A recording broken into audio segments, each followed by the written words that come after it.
कि मैं श्रुतियों वेदों में मैं मेरी जो विभूति है, यद यद विभूति मत सत्वम श्रीमद उर्जितमेव हुआ, तो मैं सामवेद हूँ। और कहते हैं कि इसके कारण, वैसे तो ऋग्वेद इससे बहुत महत्व का है, परंतु कृष्ण भगवान के मुख से सामवेद की प्रशंसा हो गई, इसलिए वो सबसे अच्छा और महत्वपूर्ण माना गया सामवेद।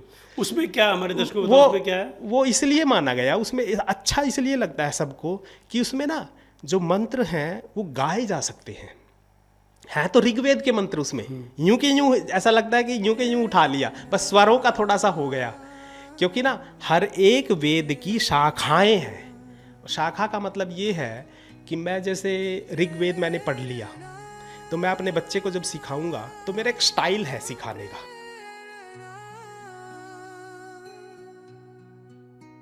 नमस्कार, प्रेरणा वाणी केंद्र से मैं जय भगवान सिंगला। आज फिर जैसे पिछले एपिसोड में थे हमारे साथ है अरुण पराशर जी। अरुण जी, आपका फिर से स्वागत है। देखिए, मैंने अपने अब तक ये पढ़ा है और सुना भी यही है कि वेद 4 होते हैं जी। तो क्या ये सही बात है? जी हाँ, वेद 4 ही हैं। और असल में उस ये जो 4 शब्द आया, ये एक वेद को 4 भागों में बांट दिया। अच्छा। असल में वेद का तो मतलब ही है ज्ञान। वेद जब सृष्टि बनाई भगवान ने कहें, ब्रह्म ने कहें या बनी, इसके भी अलग अलग भेद हैं। जैसे वेदांत में तो वो अलग सृष्टि की बात है, वैशेषिक और सांख्य ने उसको विकास की तरह लिया है, डार्विन के, तो वो एक अलग अलग, पर उसका जो मूल था जब आया तो उसके साथ ऋषियों ने आमनाय, ये शब्द है अधम नाय, आमनाय शब्द जो है वो वेद के लिए है कि वो मनुष्य की जो भी गतिविधियां होनी चाहिए सृष्टि के प्रति, वो अच्छा जीवन जी सके, उसके लिए कुछ आचार संहिता निर्धारित कर दी। वो एक ज्ञान था। उस ज्ञान को, वो इतना बड़ा था, इतना गहरा था, उसको सृष्टि के शुरुआत में 4 भागों में बांट दिया। वो 4 वेद बन गए। 4 वेद बन गए। वो 4 देवताओं को दे दिया। एक अंगीरा को दे दिया, एक अग्नि को दे दिया, एक वायु को दे दिया और एक आदित्य को दे दिया। ये ऋग्वेद, यजुर्वेद, सामवेद, अथर्ववेद। जो अग्नि को दिया वो ऋग्वेद था, और वो शुरुआत भी उसी से होती है, अग्नि मीणे पुरोहित, मतलब इसी मंत्र से शुरू होता है ये ऋग्वेद। ऋग्वेद, यजुर्वेद, सामवेद, अथर्ववेद, ये देवताओं के यहाँ ब्रह्म ने ज्ञान दिया, उन्होंने उसको प्रसारित कर दिया। इनमें है क्या 4 वेदों में, ये बताएंगे हमारे दर्शकों को आप? हाँ जी, वैसे तो मोटे स्तर पर वेदों में 3 चीज़ें मिलती हैं, 3 प्रकार का ज्ञान। एक तो स्तुति है देवताओं की, और एक आदेश जो ब्रह्म से मिला है कि हम पीछे भी सोच रहे थे कि हमें जीना कैसे चाहिए जी, हमारा आदर्श क्या है जी, उसकी आज्ञा, उसका आदेश। और तीसरा है वो जो स्तोत्र, वो जो ऋचा है, वो जो सूक्त है, वो जो मंत्र है। मंत्र का मतलब है एक ऐसी सलाह कि जो व्यक्ति और समाज की, व्यक्ति और सृष्टि की, उनके संबंधों का, उनके संबंध समझाए, मतलब उनके बीच का संबंध समझाए। हमें उसके साथ, मोटे शब्दों में हमें उसके साथ डील कैसे करना है। और उस बीच में, उसमें फिर साइंस भी आएगी, उसमें फिलोसफी भी आएगी, उसमें समाजशास्त्र भी आएगा, उसमें हर प्रकार का ज्ञान आएगा। और वो ज्ञान हर एक वेद में है। हुआ क्या, ये जो अलग अलग जो विभाग किए वेद के, अंगीरा ने लिया, वायु ने लिया, आदित्य ने लिया, ये एक काल के बाद फिर से सिमट गया। फिर कहते हैं कि द्वापर, जब त्रेता के बाद जब द्वापर आया और वेद व्यास हुए, तो उन्होंने अपने उसी ज्ञान को अपने 4 शिष्यों में बांट दिया। जी। वो पैल थे, जैमिनी थे, अलग अलग 4 जो शिष्य थे उनको वो दिया। आपने पूछा कि उनमें क्या है। ऋग्वेद में अधिकतर स्तुतियां हैं, यजुर्वेद में अधिकतर, मतलब है तो सब प्रकार का ज्ञान, परंतु अधिकतर यज्ञ कैसे किया जाए ये वो है, उसकी विधि और उसका यज्ञ होता क्या है, उसके पीछे की फिलॉसफी क्या है। आज से 2500 वर्ष पूर्व जब वेद के ऊपर, डायरेक्ट संहिता के ऊपर तो नहीं, परंतु वेद के बहुत से भागों के ऊपर, खासकर उपनिषदों के ऊपर जब शंकराचार्य लिख रहे थे, तो उन्होंने एक सूत्र दिया था, संगतिकरणम मैत्रीकरणम देव पूजा इति वेदाः।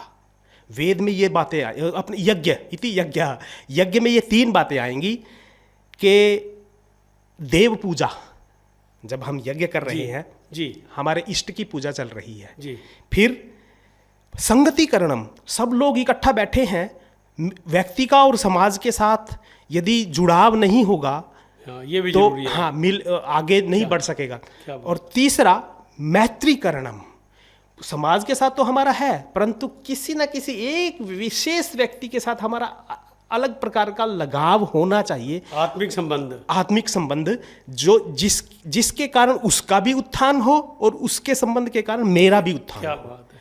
वो सब बातें तीनों की तीनों, इतना जबरदस्त था यज्ञ का विधान।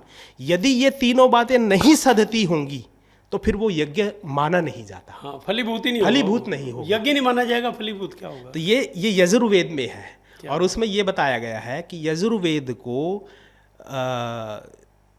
यज्ञ, यजुर्वेद में जो यज्ञ दिया है उस यज्ञ को 4 खास विशेष जो लोग थे, जो पारंगत थे अपनी अपनी विद्या में। जैसे ऋग्वेद में जो पारंगत था और उसके कर्मकांड में जो पारंगत था वो एक साइड में बैठेगा यज्ञवेदी के, दूसरा यजुर्वेद में जो पारंगत है वो बैठेगा, उसका नाम अलग है, टेक्निकल नाम है इनके। एक का नाम है उद्गाता, एक का नाम है ब्रह्मा, एक का नाम है अध्वर्यु और एक का नाम है होता। होता अर्थात जो यज्ञ कर रहा है वो होता होगा, वो होता है, और जो ब्रह्मा है जो यज्ञ को देख रहा है, सुपरवाइज कर रहा है। बिल्कुल सही बात। तो ये जो चारों हैं, कैसे किसको कहाँ बैठना है और क्या किस तरीके से चलना है, वो सारे का सारा यजुर्वेद के मंत्र हमें बताते हैं। क्या बात। ऐसे ही फिर अगला वेद है सामवेद। सामवेद वैसे देखा जाए गीता में भी कहा है भगवान ने कि वेदा नाम सामवेदोस्मि, कि मैं श्रुतियों वेदों में मैं, मेरी जो विभूति है, यद्यदि विभूति मत सत्वम श्रीमद उर्जित में हुआ, तो मैं सामवेद हूँ।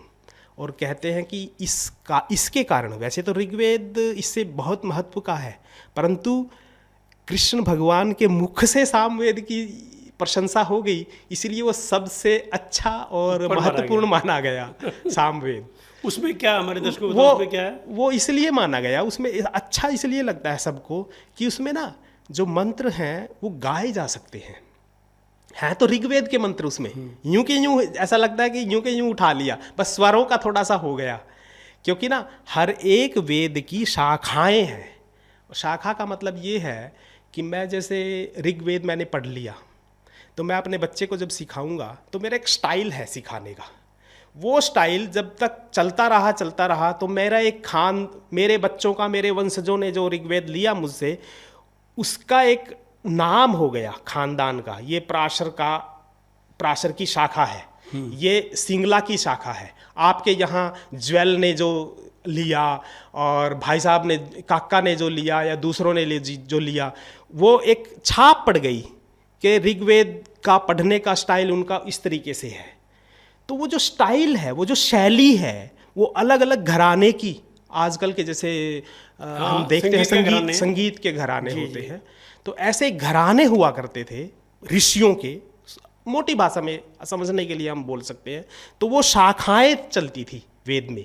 तो ऐसे ही जो सामवेद की जो जितनी भी शाखाएं हैं वो गाई जा सकती हैं, और ऋग्वेद के ही मंत्र हैं, परंतु वो गाए जा सकते हैं, और उनको गाते हुए आप कभी देखना। आप सुनाओ ना एक मंत्र कोई गा के। ये उसमें घन पाठ होते थे, उसमें अलग अलग प्रकार के, जैसे हम गणेश की मान लो स्तुति कर रहे हैं, अवत्वम माम अवक्तारम अवधातारम अवश्रोतारम अवानुचानम अवशिष्यम अवपश्चातात अवपुरस्तात। तो इसके साथ साथ है ना, आप बजा भी सकते हैं, गा भी सकते हैं, और ऐसा लगता है कि जैसे हिंदी या संस्कृत एतर जो भी भाषाएं हैं उसमें कुछ ऐसा संगीत और ऐसे भक्ति में गीत चल रहा है, और वो उसके प्रति सबका आकर्षण हो जाता है, इसलिए सबको अपना लगता है सामवेद, इसीलिए उसके प्रति सामवेद ऊपर हो गया। हाँ जी, हाँ जी। और फिर आता है अथर्ववेद। वैसे तो जो यूनिवर्सिटीज़ की जो दृष्टि है वो तो ऐसा मानते हैं कि ऋग्वेद पहले हुआ, फिर यजुर्वेद हुआ, फिर सामवेद हुआ, फिर अथर्ववेद तो अभी लिखा गया। पर हम ऐसा नहीं मानते, जो परंपरावादी लोग हैं, खासकर जो शंकराचार्य जैसे। ये लिखे तो एक ही बार गए, चार टुकड़े हो गए उसके। बस। पर अथर्ववेद में लौकिक जो बातें हैं और लौकिक समस्याओं के जो समाधान हैं उनके बारे में बहुत से मंत्र हैं। प्रैक्टिकल जो प्रॉब्लम है, हाँ जी, उनके बारे में सुझाव। हाँ जी। इसीलिए आयुर्वेद का संबंध इससे आ गया। हमारी बीमारियों के, सांप कांटे का इलाज क्या है, खांसी है तो उसका उद्यन नद्य मित्र महा आरोहण उत्तरान दिवम हृदरोगा ममा सूर्य हरिमाणं च नाशय शुकेशु में हरिमाणम रोपणाकासु दधमसी अथो हारिद्रवेशु में हरिमाणं निदधमसी। ये सारी बीमारियां में दूर कर दूं हे सूर्य तेरी स्तुति करता हुआ। तेरे अंदर से जो आँच या तेरे अंदर से जो ऊष्मा आएगी वो मेरे अंदर तक चली जाकर मेरे हृदय रोग को, मेरे हरिमाणम को, जिसको कैंसर कहा है, मेरे इस रोग को ये दूर कर देंगी, और लगातार मैं करता हुआ अनेक वर्ष तक स्वस्थ होकर जी लूँगा। क्या बात। और कहने को तो ये उसने बोल दिया, परंतु इस मंत्र के अंदर इसको यदि शब्दों को तोड़ें तो अलग अलग विज्ञान निकलता है। फिर ये सारी की सारी बातें मतलब अथर्ववेद में आती हैं, मतलब ऋग्वेद में अलग, यजुर्वेद में, और फिर सामवेद में, और फिर अथर्ववेद में, इस प्रकार। तो प्रैक्टिकली एक आदमी वेद को किस तरह से अपनी ज़िंदगी में कम शब्दों में स्टीक, बिल्कुल भाई इतना तो हर एक आदमी को ज्ञान होना चाहिए वेदों का, इतना तो कम से कम होना चाहिए। बिल्कुल, ऐसा कुछ बता सकते हैं? हाँ बिल्कुल, मतलब जैसे हम यदि फिर से वही बात आएगी कि मंत्र बहुत बड़ी शक्ति है, वो एटॉमिक एनर्जी भी दे सकता है, इतनी बड़ी शक्ति है उसके पास। मैंने इसके ऊपर 3 किताबें लिखी हैं अपनी ज़िंदगी में, जो मैंने मंत्र का प्रभाव देखा है। जी, हम देवी के पुजारी हैं जी, हाँ जी। तो मंत्र शक्ति पे मैंने 3 किताबें लिखी हैं जी। एक रोगान शेषान भंसी तुष्टा रुष्टा तो कामान सकलान नवेष्टान जी। त्वमाश्रितानाम नविपन्नराणाम त्वमाश्रिता है श्रेयताम। एक इस पे लिखी है, एक सर्वबाधा विनिर्मुक्तो धन धान्य सुतान्वित है मनुष्यो मत प्रसादेन भविष्यति न संशय। जी। और एक लिखी है मैंने राजद्वारे महालक्ष्मी विजया सर्वथा स्थिता।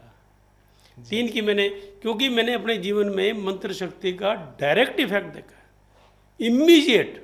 अगर पूरे भक्ति भाव से उसको याद करके मंत्र बोला तो मैंने देखा जैसे एकदम ब्लास्ट होता है ना, some sort of feeling you get के somebody is listening to what you are saying, और उसका आशीर्वाद यू आर गेटिंग इमीडिएट।